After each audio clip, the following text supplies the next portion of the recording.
Okay, well, greetings, everyone. Welcome, and thank you for joining us today for our DEC Executive Team webinar.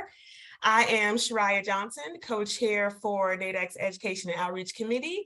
The purpose of this webinar is to serve as a networking tool for all the DEC executive committees, as a means to communicate best practices and have a conversation with the NADEC. So we want to know, what are your best practices for outreach? What programs have been successful for you? We want to hear from you all. So as local DEC Executive Committee members, we invite you all to participate in today's discussion, and I am helping to moderate the discussion for today. Joining me also, we have our fearless leader, Jonathan Sukes, who is our current NADEC chair, and Jim Anderson, who is a member of the Education and Outreach Committee and who has volunteered to lead a task force for us on trade DNA, to talk about the next generation of international trade leaders. So I thank you all for joining. We look forward to your active participation. And with that said, I'm going to pass it to Jonathan Sukes. Thank you, Shariah. Good afternoon, everybody, or good morning if you're in the Pacific Ocean. Our friends from Hawaii don't want to forget you all the way out there. But yes, welcome to the first ever NADEC DEC Executive Team webinar, what we call networking, brainstorming, idea sharing session. Just a few housekeeping announcements. If we can go to the next slide. We're going to have everybody muted. You will have opportunity to talk if possible. We will try to monitor the Q&A. So if you have a question or a comment or anything, please put it in the Q&A, and we will try to actually do our best to unmute you so that you can speak. But, you know, we had a lot of people register for this, and we were just afraid that if we did it as an open meeting, that we may have some issues. So we will, but please put any information that you want in the Q&A. We'll try to answer that or add that to the discussion. Obviously, this session will be recorded, is being recorded, and will be available in the next few days. But let's get to the topics really at hand. You know, really, what are we trying to accomplish here? Well, what we're trying to accomplish is, for the past 2 years, we've all been stuck in COVID. We're coming out of it. You know, DECs are now having in-person meetings, but, you know, DECs have also found very creative ways to go through the pandemic and still be productive. So I'm saying to myself, and the NADEC board has said to themselves, we really need to have a meeting with our local DECs and see, what are the local DECs doing? What new, or, you know, maybe not new, but they're resurrecting these different programs across the country. And how can we share that? Because we always hear as NADEC board members, hey, what are some new innovative ideas that DECs are doing? Hey, you know, we want to do an aerospace summit. Do you know any DECs that would be interested in working with us? Hey, we're interested in doing a trade mission. We've never done one. Have any of the other DECs done one that maybe we could partner with or work together with? Or, hey, you know, we have a port issue. We're on the East Coast. We'd like to work with our friends on the West Coast.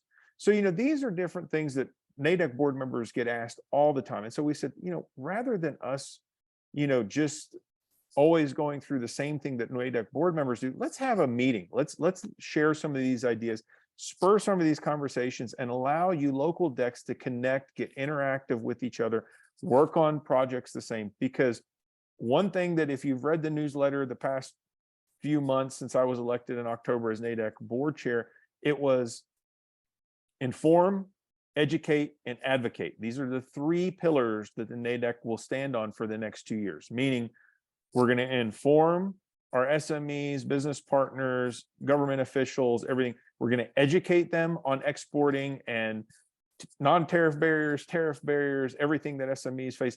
And then we're going to advocate. How do we change the narrative of these things? And a lot of these local DECs, you local DEC members that I'm talking to, I can see that you do a great job of 1, 2, or maybe all 3 of those items. But there may be other DEC members and other DECs that are struggling on one of those 3 topics. And so today's program is really to help raise awareness of what's going on across the country, to help promote what you all are doing.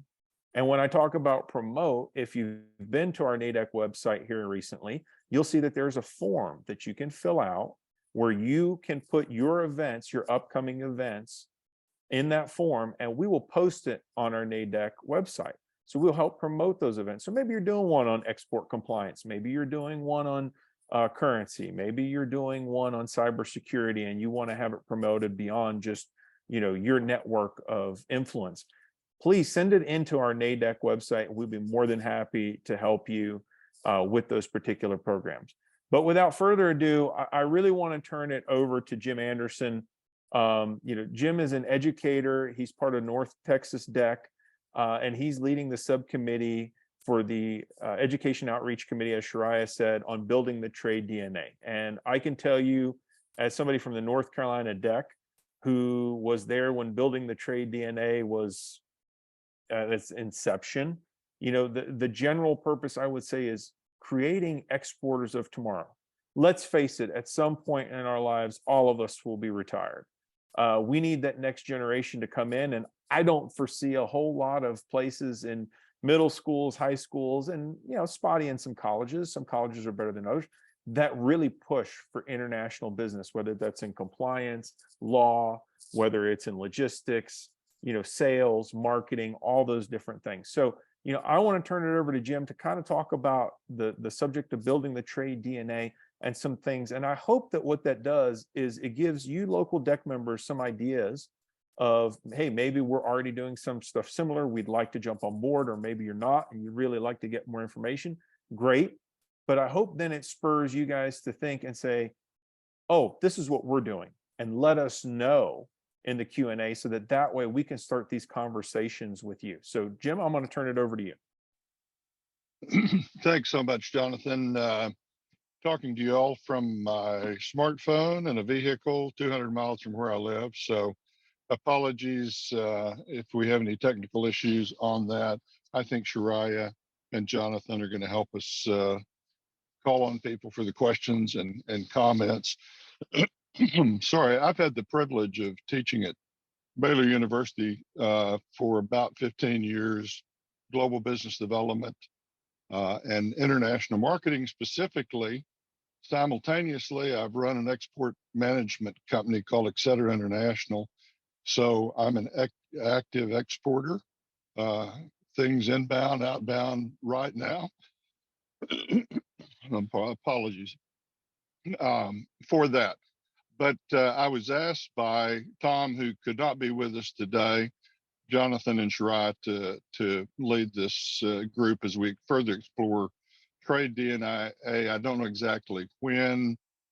Jonathan might can help with this, but this phraseology, trade DNA, was created out of the North Carolina DEC a few years ago, and we're trying to embrace the general nomenclature and idea as we move forward. I've been in a couple of meetings about this topic, and I think the consensus is nobody wants to reinvent the wheel on as we promote students from middle school up to university level towards a career path in global trade. Nobody wants to reinvent the wheel. We don't need new curriculum. Universities have curriculum. There's even some high school programs that we've run across with strong curriculum. North Carolina DEC has done some great groundwork with some starting ideas. But we want to focus on these categories. I think that our lead and flagship idea will be a national collegiate competition. Universities just really like to have their students involved with industry and experts from the industry. They love competitions because it gives them peer recognition, always looking for things to fill their local promotional journals and so forth. And so we're going to focus on that sort of at the top level, but it really begins all the way back down in middle school. If you think, if you have children, or you can recall yourself, career days, things like this, just the general idea of what working in the global trade economy could look like. I've personally been involved with a high school program that doubles down on taking really high achieving seniors graduating, trying to identify their careers at the earliest moment, and meeting some people, getting some expertise to help out. We have had dialogue on and off for several years with NASBI, whether it be at university level or community college level. We think that at the end of the day, we'll continue to cooperate with NASBI on their particular program. We've got the concept and idea of something called a trade academy, maybe should really be called a trade library, thinking that the 61 decks across the United States already have folks that are experts. That's you on this call, and certainly things that you have done in the past that we want to try to incorporate under this trade academy. It's not fully defined, may well show up as a tab on our website or a section on the NADEC website, yet another resource page for anyone to point to a university, a school, towards learning more about global trade, various links that many on this call are familiar with. But the idea is to set a challenge competition sort of at the top level, which NADEC will organize. The idea is to have a unique trade resource for educators with the goal, the very strong and noteworthy goal of attracting young people to global trade. Just one more thing as I wrap up. As a young business guy, I've been doing things globally my whole career, and as a young guy, I always had a difficulty in telling people what I did. Whether you go to a meeting and there'll be bankers and lawyers and people that run businesses, manufacturing, whatever it is, and we do have a unique niche, and just the idea of letting students know at an early age things that can help them as they move along. This is intended to be a meeting, not listening to us, but listening to you. So I'm going to throw it back to Jonathan and Soraya to hear from you guys. And thank you so much for being with us today. Give us your thoughts and ideas as you have them. Thank you. Thank you, Jim. And for all of you, yes, North Carolina did do this several years ago. I'm not exactly sure of the date, but we found it quite effective in reaching students. We went as low as elementary school. I'm not saying first graders are the greatest of future exporters because they're going to change their mind a million times between them, but they're definitely the most fun to show a box of Legos and explain to them about international business and ask them how many countries do they think it took to make this box of Legos. So very rewarding when you get to do that. But middle school and high school, obviously, and college, you make a larger impact on their lives. But yeah, we'd really like to hear from you. So please pop up in the Q&A. Let us know what you're doing. Let us know if you'd like to speak. We'll unmute you and you can tell us what you and your deck are doing that's innovative and new, or maybe not. Maybe it's just you want to give us an update on what you're doing. So anybody, please feel free to pop up in the Q&A. Don't be shy. I mean, I'll share, I'll start off for the North Carolina deck because my chair's not on at the North Carolina deck. I can tell you that next year we're working on a joint trade mission to Mexico. So North Carolina and South Carolina decks are going to work together on a trade mission to Mexico. We've done this in the past to Canada. It's been very, very successful. But these are just that's just one of the programs we're doing. We're also, most of you couldn't do export universities and things in person or export techs. North Carolina will be doing one in Wilmington, North Carolina in March. It'll be our first post-COVID in-person export university. So very, very excited about that. So I see we have one person who's raised his hand. So I'm gonna see. We also have John Monk as well. So let's see if we can. All right, Russ, you are free to go, my friend. Okay, thank you for having this, and we really appreciated the support this way. One of the things that we did in the Oregon and Southwest Washington deck is we decided that we wanted to be a noun instead of a verb instead of a noun. And the reason why is in the past, it always felt like we were just kind of stoic. We needed to move. So what we did is we have 4 different committees, and we decided to make co-chairs on the committees because everybody is so darn busy that we realized that an extra set of shoulders to help spread that out. And then we really got to shoehorn people into those committees. Some voluntold and some volunteered, and really engaged that. And so the co-chair seems to be something that's evolving, but it seems to be a good move.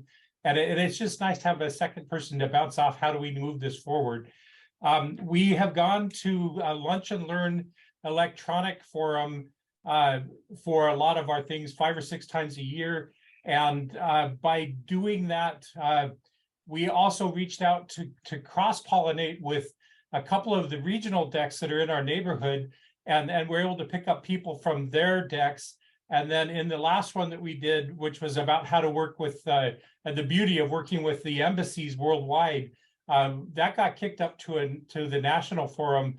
And then we ended up with probably 2 or 3x what we'd normally get in people viewing it.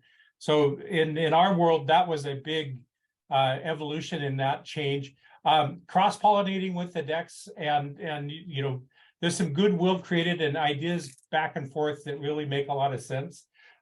In our programs, we've also tried to, if you look at all of the departments that are in the Department of Commerce, I think there's 12 or 14 different departments. I would be hard pressed to name what they all do. And so we asked our general manager from Commerce up here, Kelly Holloway, to do a 3-minute blurb on what the division does, and expressing all these resources that way. And then we've also tried to incorporate, if we could get somebody from DC or somebody in the pipeline that could express what that is. That's kind of a nice inside outside punch, and that's how we look at it. Knowledge is critical, and knowing all these, how to move back and forth between the departments works really well that way. And so we did that. Also, one of the things that we considered successful last year is the Oregon League of Businesses has a summary of all the business development and the mayors and a lot of the people like that. We did a seminar that had a summary of Commerce, SBA, XM, Oregon Department of Business Development, and it was kind of like a 5 or 7 minute clip of what each person does in the stream. And that was really well attended, and there's been hundreds of views of that post. It was done that way. So I just want to say, these are the things, reaching out.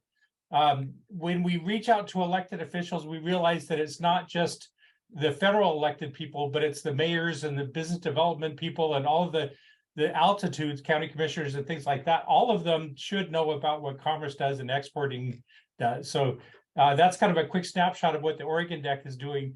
And it's been fun to see it come alive and start moving as a verb. So thank you. Thank you, Russ. I think that's great information there. And I'm so happy that you started that, Russ, because we are just full of people that want to talk. So I'm going to turn this over to John Lee with the NorCal deck. So if you could please just give us an update on what the NorCal deck's doing. Hi.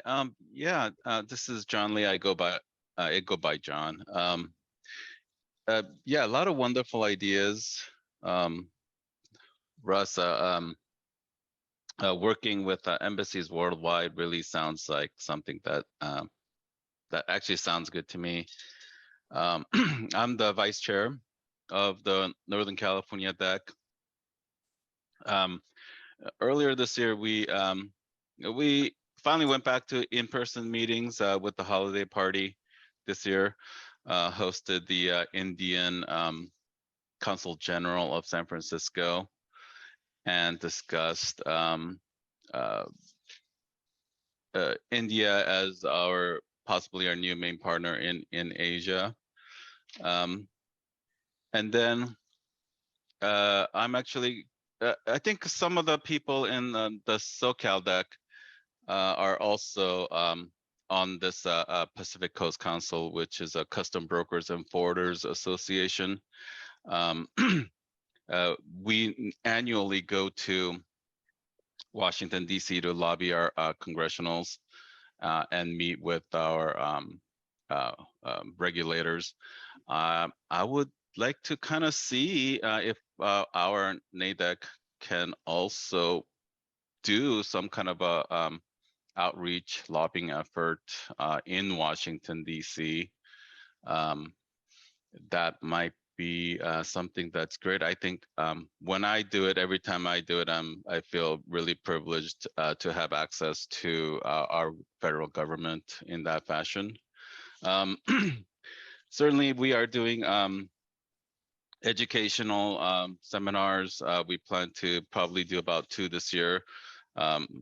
One with BIS, and then possibly one with the Federal Maritime Commission, who is, you guys know pretty much what BIS does with export controls and CFIUS and things like that. But there's also Federal Maritime Commission that is doing supply chain visibility and demurrage and detention, and I think that's also a good federal agency for us to interface with. And yeah, we're looking for other educational opportunities, certainly. Hopefully, I'd like to hear all of you guys and your interesting stuff that you guys are doing. Thank you. Thank you, John. And I just want to comment on your advocacy part. You know, I mentioned 3 pillars, the third one being advocacy. I can tell you for a fact that I have some NADEC board members that are advocating for some local decks right now on some issues that they're having in DC. We have a connection with the Virginia DC deck, so they're so gracious to send their members if a NADEC board member can't attend in our place. But the day after our conference, so May 9th, I believe it is our conference.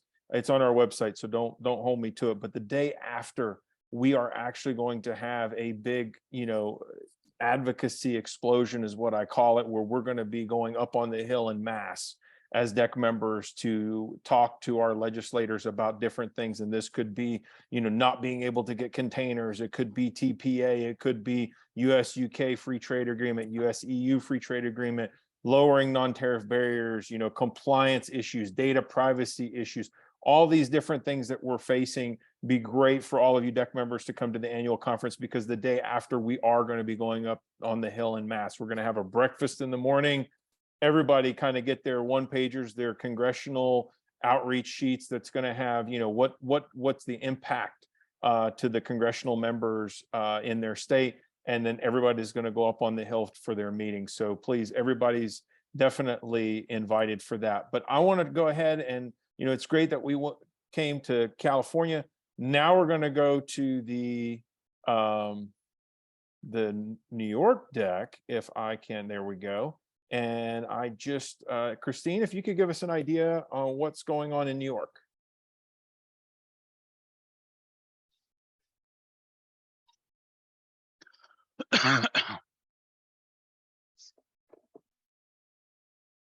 And, okay, can you hear me? We can hear you. Okay, great. It took a while to see the unmute button. Yes, good afternoon, everyone. This is great. And I wanted to share with you a couple of things that we've been working on. One is you spoke about the next generation traders. And so we have a micro grant program that encourages students to attend international events. So they can get up to $500 in funding, you know, for that purpose. And the first student that was funded went to Japan and studied how American US companies adapt to Japanese markets. Another activity that we held is we wrote a letter to Presidents Trump and Biden with copies to the Secretary of Commerce and the US Trade Representative on the effect of tariffs on New York businesses. And so we have our traditional committees. We have Export University, we have Professional Development Committee, Outreach, we have World Trade Week, and it's expanded to World Trade Month because we have so many events and so many partners that the whole month of May, and it's now starting to stretch into April. We need all that time to showcase all the trade activities then. We also started new committees. One is a mentoring committee where we would mentor potential exporters, from New York, as well as help them expand their sales abroad. We also have a logistics committee. Given the recent supply chain issues, we thought that was a good specialization to emphasize. For my part, I'm vice chair of the New York District Export Council. I'm also chair of Fashion Institute of Technology's International Trade and Marketing Program. And I'm also chair of the Legislative Committee of the New York DEC. And so the event we're planning for World Trade Month is on May 4th from 6:30 to 8 p.m. And the title is The Impact of U.S. Policies on New York-Based Importers and Exporters. It'll be both in person and virtual. And it really relates to global supply chains that are emerging from the impact of the pandemic and are adjusting to the new norm for international sourcing, import operations, and foreign business development. Since the passing of the USMCA, all new export controls, sanctions, and tariffs have been originated by executive orders rather than congressional action. So New York-based companies with a global footprint need to understand Washington, D.C.'s actions to support US-based exports and favorably impact inbound supply chains against the backdrop of a Democratic-led Senate and Republican-led House. So the panel will frame the issues with both government and commercial experts to share their views and outline opportunities for legislative and government action. So that's all I have for you. Thank you very much. And for everybody, the dates for the May conference, I'm sorry, May 9th is the actual event dates for annual conference. 10th is when we'll be going up on the Hill. But just amazing things that I hear coming from the New York DEC. Just sounds like you guys have created some subcommittees and everything to really address issues as they arise. And I think that's great. And I like the forward thinking about our split legislators right now between the Senate and the House. Now we're going to go to Idaho, and then we're going to go to Central North Florida DEC. So let's go to the Idaho DEC. I'm going to go ahead and unmute you. And if you could give us an update on the Idaho DEC, please. Yes, thank you for your time this morning, or this afternoon. I think this is a great idea. We, as the Idaho DEC, have always worked very closely with our state partners and making sure that we are all doing events. If we have events, we're advertising the others, we're doing some in conjunction with each other. But we were noticing that we wanted to put more of a focus, or at least bring them into the fold with our education and tourism. And so knowing that with the education, having students that are coming in really impacts our export and our export community from many different ways, whether we've had ones that have come up through the ranks being an intern and linking them with our companies that need the internship, and then those ones graduating over for becoming exporters themselves and keeping them in the state. So one of the things that we did was working with the Study Idaho and taking money from our DEC to make sure that we were sponsoring it with the goal of giving students opportunities to see through the consortium and giving them the opportunities. We were also a part of last year's trade show, and Idaho was one of the 12 states that were co-exhibiting with the U.S. Commercial Service. So as people are talking about that next generation being able to broaden ourselves and have education, they have joined. They're now members of our DEC. So it's an ongoing work that we're doing. We did the same thing with tourism, knowing that tourism is a big impact to our state dollars. and for our export numbers. And so they are also a member of our DEC where we felt like we needed to expand what we were doing from those areas. So we're happy to say that we continue to build upon working within the state and what is already existing, and we will continue to do that. We've also wanted to make sure that our website was up to par, and we're getting ready to bring out a new update to it. We've also worked with in-kind sponsorship to pay for really creating a better social presence with our website, and having a separate group through the university, through one of the universities, as an in-kind donation to make sure that they're driving those metrics, because being a volunteer organization, and not all of us being probably as social minded as we should be, that one we feel is going to have a good impact and broaden the reach through our website. So just a few things from Idaho. We do try our best to look and see how we can be better and some of the things that we can do to achieve that. Thank you. Thank you very much. I think all exciting things that you guys are working over there in Idaho. I actually met with your DEC Chair Gerd, I think it was last week, and we had a great discussion about all the great things that you guys are doing out there, and we appreciate it. Now we're going to go to the Central North Florida DEC, and funny thing is here is I actually have 2 members from the Central North Florida DEC that would like to speak.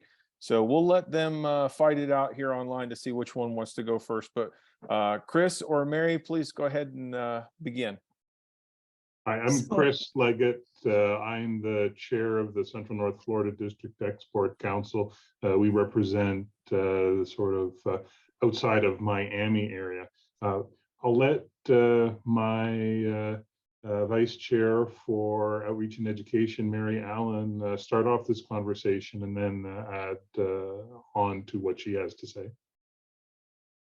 Hi, everyone. We've heard some great comments from everyone. I'd like to just say I was vice chair for the committee starting in 2022. And I personally think we did a lot of really good things. We had 6 virtual roundtables. One of the things with our committee meetings, we always have a U.S. Commercial Service person rep from one of the offices in either Clearwater, Orlando, or Jacksonville, which is a big help. And we have many friends of the DEC who participate in our committee meetings, people from partners from the SBA, SBDC, our Enterprise Florida. So we work together. One of the things that we did that was a little different, we did a 3-part series on exporting for women in partnership with our regional organization of women in international trade. And we had a great response. One of the benefits of partnering with these other organizations is, of course, we get the extra marketing.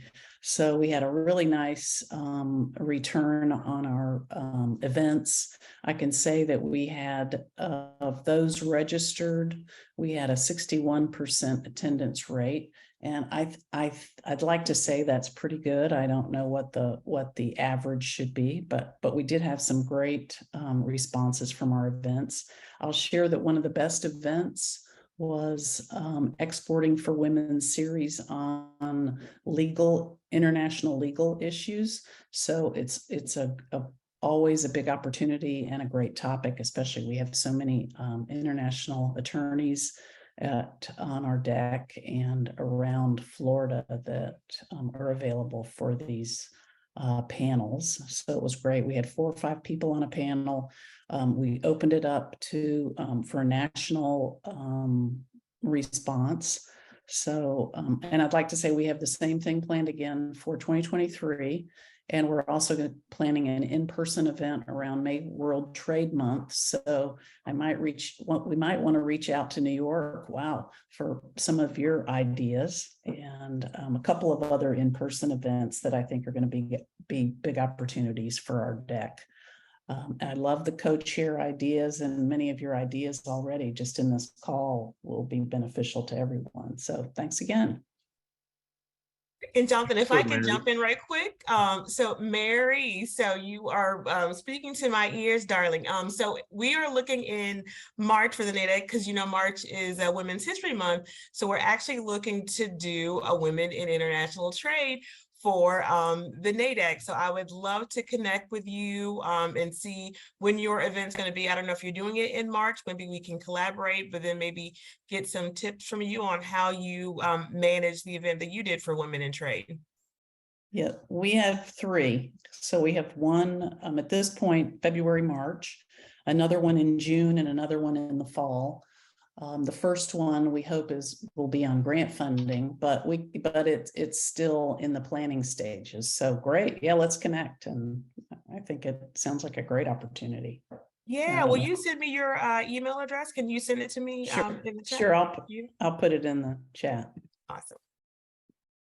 Just to follow up on what Mary's been talking about, one of the themes that we are trying to pursue with our deck is leveraging resources. So not doing things just ourselves. The Women in Trade webinars that we did last year and that we'll be doing again this year has been prepared and together with our local U.S. Export Assistance Centers, but also a local organization known as the Tampa Bay Organization for Women in International Trade. So many of you may have local chapters of OWIT in your regions. And so that's been a very successful partnership. We're doing similar things with respect to members meetings. We're going back to in-person member meetings. Going to be having our 4th one on February 1st. We're moving them around the state, or at least our part of the state. What we're also trying to do is some additional outreach by adding on to the members meeting, a meeting with local businesses to talk about various trade related topics, let them know about exporting as a tool for business growth, as well as DEC's ability to assist. It was interesting to hear Idaho talking about working on education. Our next one coming up in Gainesville at Santa Fe College is going to focus on educations and service exports in particular, in addition to what impact those foreign students have on the local economy. So it's not just the school that's benefiting from these service exports, but the local community. We're also working on expanding opportunities for anyone who's looking at international trade as a career by developing a scholarship that would help offset the costs of writing a CGBP for students. This is something we're still working on. It's to honor a past DEC member who passed a few years ago. Her name was Katie Arroyo, and so this is a way that she was very involved with the DEC as well as with NASBITE. And so this is a way to honor her memory as well as help that next generation to get into international trade as a career. We're also working quite a bit on increasing diversity. That's a wide-ranging group of different types of diversity. So, you know, there's obviously the helping underserved communities, but also ensuring that we have better representation throughout our region on the DEC, ensure that we have more representative expertise or a wider variety of different types of expertise. So that's an initiative that we're working on. We have a vice chair for diversity. We're also working on sponsorship. And then one last thing that we have is that we're starting to use is Star Chapter, which is membership software. See if we can better manage the membership experience. We want to try and better engage. So that would be one of the ways that we're looking to improve information sharing. And once we have a bit of experience with that, we'd be happy to share with other DECs to see if it was something that's going to help your members to be able to engage between each other, as well as with the executive committee and with DEC clients more generally. In particular, we're hoping it'll help us with mentoring and developing a database of what our members can do to help with mentoring, because that was one of the things that we identified last year, or well, now 2 years ago, in a mission model canvas exercise that we went through, that some of you who were participating at the NADEC annual conference in 2022 would have heard from T. Prasad, who's one of our members and who led that initiative. So I think a lot of you have learned from that, and now we're sort of living with the results and trying to address some of the opportunities that were identified there. Well, thank you for that. And please let us know, keep us informed how that software works. And yes, we know T and the Canvas mission model canvas or what, however it is, he's great with that. I got to do that particular task with him at the NADEC level in communications. He took one committee and I think we really boiled it down to objectives. And I think that's why our communications now are getting even better than what they were before, is because we took the time to do it. So kudos to you guys in the Central North Florida DEC for doing that. I'm going to go now to the California Inland Empire DEC and Eddie Sumar here. So Eddie, I am unmuting you, sir. Hi, Jonathan. Can you hear me? We can hear you. Thank you. Perfect. Yeah, you might see my wife's name because I'm on her computer. We had a power outage. I'm at the client's office right now. I cannot change. But yeah, thank you very much for this opportunity. Fred Latparisa asked me to be. Thank you very much for the invite, Fred. Yeah, regarding the international business pathway, I have been able to work with a teacher, Mr. Dillon, in the Riverside Unified School District from 2016 to 2020, creating an IBP, International Business Pathway. The way we did it, I used to be a consultant for the Center of International Trade Development, helping small businesses and incumbent businesses into export-import.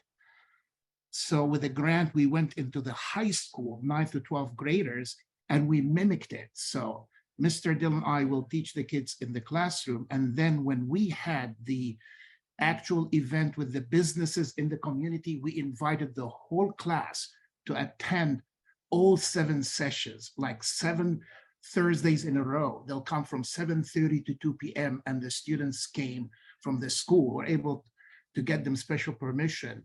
And that was amazing. In fact, we had some of the students work as a team so they can work with one of the companies that were represented in that meeting. That was one model with the high school. Another model we did is with the Cal State San Bernardino University, where we went to their marketing and MBA classes, and we had a group of students that we deployed into businesses in the Inland Empire, San Bernardino and Riverside County, to help them with strategic planning, marketing plans, etc. So we have 2 models. One, we can deploy international business in colleges and international business in high school. And now I'm working to take it to middle school, 7th and 8th graders too. Oh, thank you. Thank you for that. Yeah, that's a lot of work. And I commend you on that, because that's definitely a big task to do, but we appreciate that international business pathway. As somebody who's on a workforce board and know what it's like to create these pathways, career pathways, it's always interesting when you come up with something that's outside of the box, and definitely international business is outside of the box, because normally it's nursing, it's accounting, it's these normal career paths that everybody has. But when you think outside of the box, I think you reach a lot more students. But I want to go to a question that John Lee has put in here. California DECs are having to work with GoBiz, a state export promotion agency. Wanted to ask how all the other DECs are working with their state trade promotion offices as they're getting federal grants for grants for export promotion. And I can tell you real quick from North Carolina, those that you want to chime in, please raise your hands or put in the Q&A and we'll definitely unmute you. But I can tell you from North Carolina, we have a public-private partnership called EDPNC, Economic Development Private Partnership of North Carolina, that does, it's our state export promotion agency. We've worked closely with them since their inception, back when they were even NC Commerce, part of the government of North Carolina, in that we invite them to all of our DEC meetings. Sometimes we'll put on joint events. We'll, obviously help promote some of their events where they're going on trade missions, and from the state level, and or let's say trade shows. So they do the Paris Air Show every year. So we help them promote that. Any businesses that we know in North Carolina that could possibly benefit from being exporters in aerospace, we try to get them on that Paris Air Show. They do probably 50, 60 trade shows a year. So we try to help promote that. And a lot of our DEC members, in their businesses actually participate in those. But we also do some speaking engagements for them if they have particular topics, and we have DEC members that are, experts at those particular topics. So, that's how North Carolina does it. If anybody else would like to add what your DEC is doing with your state trade promotion agency, please raise your hand or just put in the Q&A. We'll unmute you.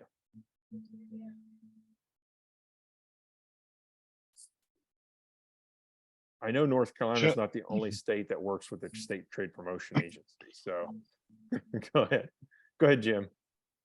Jonathan, I just wanted to add in, I just, again, I'm sitting here remotely, but listening, just some wonderful ideas across the country.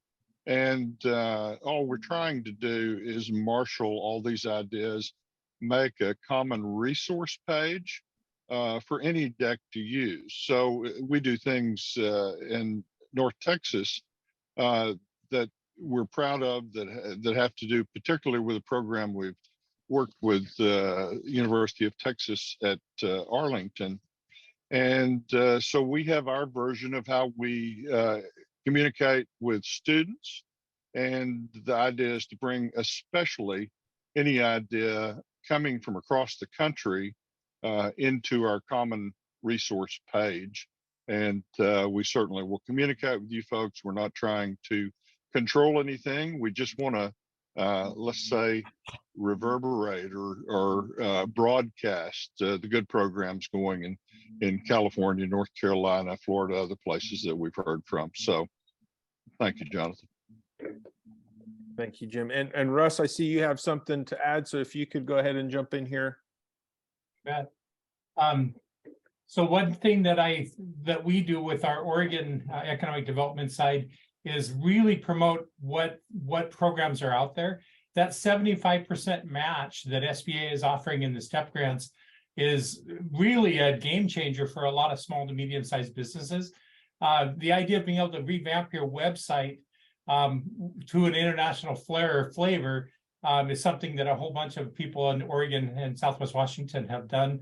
And there's, I think, getting the education out to the DECs to what the programs are allowable. Every state has their own twist of how the money comes down through SBA. And so characterizing what that looks like and how that goes through, and then be able to broadcast that.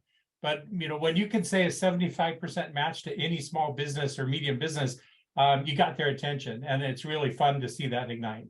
Thank you.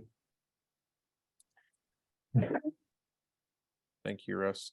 And Shrai, there's a lot in the Q&A. Who would you like to call on next? I mean, we have Mariano. I see Idaho DEC and the Central North Florida DEC also commented. So I'll let you decide. I think Mariano chimed in first, and then I think we should unmute Mariano. Okay. See if I can find him here.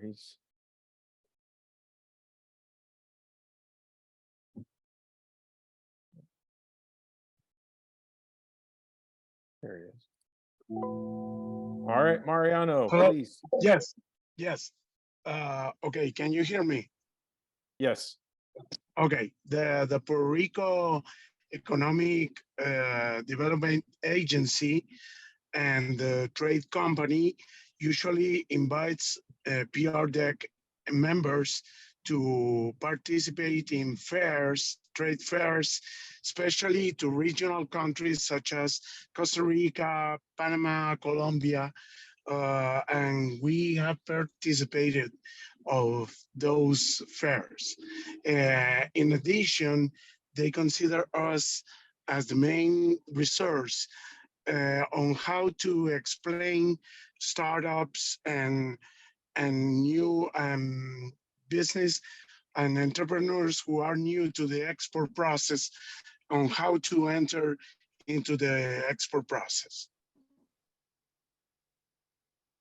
Thank you, Mariano. And I see in, you know, in these in the Q&A that a lot of people are talking about STEP grants and how much STEP grants really mean to the local economies in the states. And I can tell you that STEP grants are amazing. We work with SBA every year as the NADEC to discuss these things. And how can we expand STEP grants? You know, how can we go beyond just what they were used for in the past of trade shows and you know, translation and things like that, but how do we get it to where they're paying for your XM premiums and stuff like that? So happy to say that we've been very successful in getting that that actually changed. And I think we have somebody from Hawaii on, so we're going to go ahead and go to Hawaii because it's probably still early over there. Let's see. And Dave, if you could take it away from Hawaii, I'd appreciate it.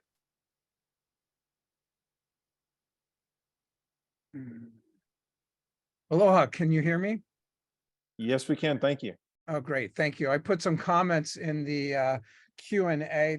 I'm Dave Erdman. I'm the chair of the Hawaii Pacific Export Council. We cover the state of Hawaii, also down into CMNI, the Marianas area, including Guam and other Pacific islands. We do have a grant that comes through the Hawaii State Trade Expansion Program at the Department of Business and Economic Development. That grant is an SBA grant that goes through Department of Business and Economic Development for the state of Hawaii. Anyone is invited to attend our meetings, which over the past 3 years now have been Zoom or Zoom. We just decided at the end of last year we will go to hybrid, but actually we're finding that we're still early in hoping that we could get back to hybrid, and attendance is moving still towards desiring Zoom meetings. We hope by middle of next year we'll move to more in-person, and always we'll use hybrid because we have members who attend from South Pacific Islands and those areas, so the time zone differences are important. Last year we put on 12 programs, educational programs on specific topics. We did have one in-person China seminar that was hugely successful, but these educational programs are on all aspects of trade. This year we're kicking off with an agricultural focused program of exporting ag to anywhere in the world, but a good focus on the Asia Pacific area. Hope that's helpful to you. I've learned a lot today from all the other decks, so thank you all for your comments and sharing your information. I think the hardest thing we have is getting people on committees, getting a co-chair, getting anybody to sign up. I was successful to get them to sign up.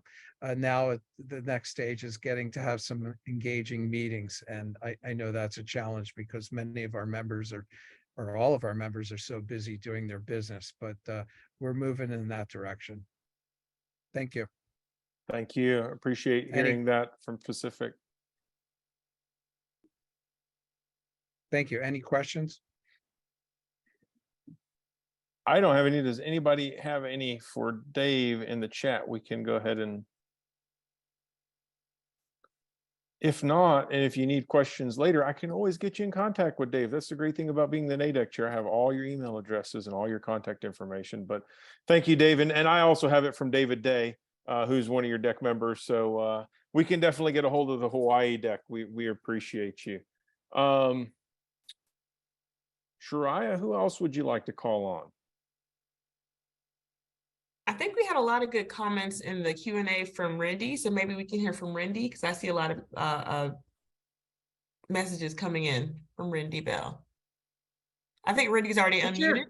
No, I'm good. Can you hear me okay? Yes.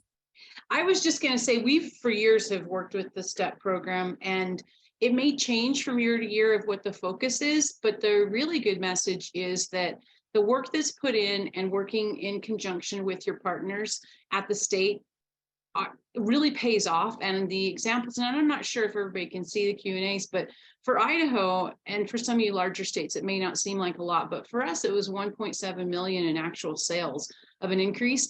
And there was a projected 5-to-1 ROI, and it actually ended with a 13.36, which is just amazing. It's almost 3 times what we had planned for.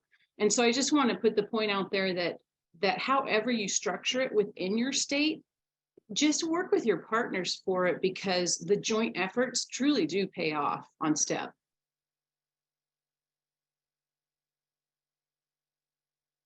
Thank you. That's great information to have.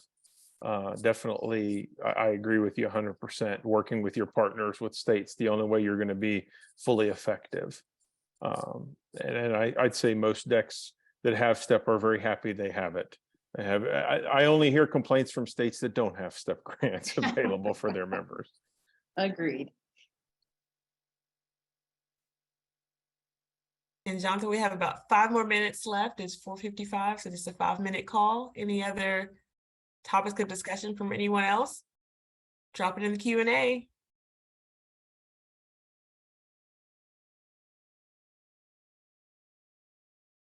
Nothing? Nothing Well, new yet? I hope this has spurred conversation, ideas, and everything amongst all of you. You know, we would love, oh, I think we may have a hand raised. Looks like, yes, we have 2 hands. So we'll go to Russ first. Okay, thank you. I'll be very brief. Probably one of the things that's really would be helpful is if the decks, some of the smaller decks especially, don't know how to reach into national and pull the resources of national down, conduit it downward. You know, if you could express on how to engage the national deck to help the local guys, and what you need, what they local guys need to reach up, and how they could reach up to ask for that help. Thank you, Russ. And Mariano. Yes, just want to add to that, to give some support and mentoring to companies and business participating of business incubators, as well as business accelerators here in Puerto Rico, has been a cornerstone of our strategy to let them know how they can use the resources we have at the PR deck to get informed about exports.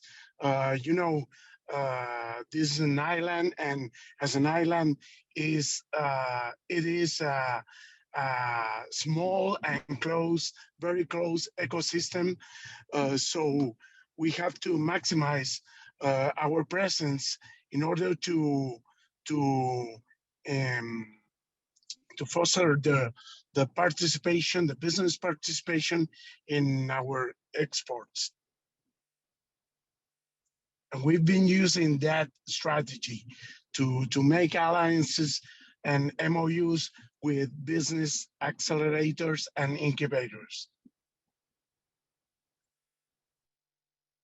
Thank you, Mariano. It's great information to have. And I know we have 3 minutes left. If any of you have anything else, please put it in the Q&A. If not, I'm going to turn it over to Shariah, and she's going to close us out. But I really want to thank everybody for your time, for your ideas, for everything that you're working on, for sharing that. You know, I think I made it very clear in my message to all the local deck members in the first newsletter that, you know, we really need your help. We need your assistance. We want you to be a part of the NADEC. We don't want you to feel that it's a totally separate entity that you have no connection to. We want to have conversations with you. We want to work in conjunction with you. Our conference is definitely something that we want to work with you on. Here's our contact information. If you don't have it, please feel free to contact us. But, you know, in reality, we can't do what we do without you local deck members.